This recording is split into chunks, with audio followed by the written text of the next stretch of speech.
Hey there, and welcome to this short demonstration video on how to do a conventional deadlift. When it comes to conventional deadlift, it's a massive compound movement. It is very taxing on the body. It pretty much uses every single muscle within the human body.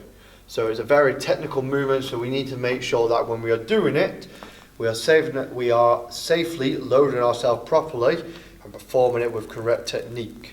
So the first thing that I make sure when it comes to obviously my deadlift position is my feet positioning and where it is underneath the bar. So when it comes to deadlifting, I always think about my feet facing forward, right underneath my hips.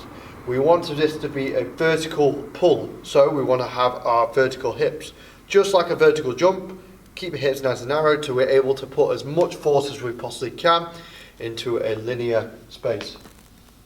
Then from there, you might not be able to see it on the camera, but I want my feet right underneath the middle of my foot. So it should be around the latest area. Obviously, what I could do then is now, if I get a recording of you showing on top of my feet, you'll see from that position. So once I've stepped up to the bar should be right underneath my laces, not too tight to the point where it's touching my shins, because the moment you start lifting, that bar will move away, and what that will force you to do then is keep the bar away from you up to the point of the top. We want to keep this bar as close as you possibly can, but when we're in the starting position, we want to make sure it's around the laces. From here, we want to keep the shins nice and vertical, and we want to have our hands right outside of the knee joint. So shoulder width position. Depending on grip, depends. You can have either a double pronated grip, a pronated and a supinated grip, or you could do a hook grip where the thumbs are underneath. Depends on your preference. From here, everything should be nice and lined up. So my laces, my bars, my knees and my shoulders should be all lined up, or my shoulders should be slightly underneath. This allows the hip to get into a nice position so I can load up on the hip and not on the spine. If you were to lean too forward like that, or get yourself to a squat position like so, you'll find a few things to get into place. So if you're leaning up too much, you'll see now the centre of mass is now towards my lower back, and that's where we get back irritation. If I come down in too much of a squat, when it comes to lifting, I'm just going to clatter my knees, and that's what we don't want. So I've come to grab the bar.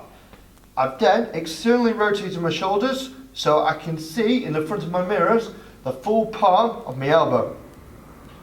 From here I've got my lats engaged. I've pulled them down and locked them into place. So if you do that right and the weight is quite light on you, you might find that you should just naturally come to lift up that bar. From here, make sure everything's nice and straight. So you want to be looking up, so you're keeping yourself in a nice position to go straight up. If you look straight down, what tendency happens is you kind of arch the top of your back and you start getting lower back issues with that. So I'm looking up, I'm getting my chest up, almost like someone's grabbing me by the scruff of the neck. And from here, what I want to do is think about driving that floor straight down into the ground, get my hips nice and forward.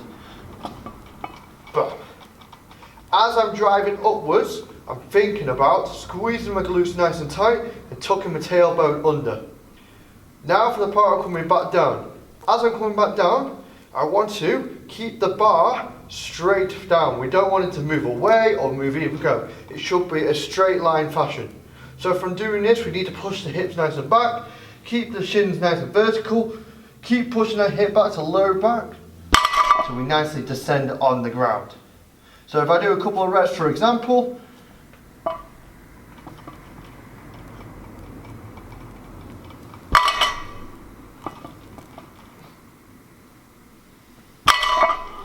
and that is how you do the conventional deadlift.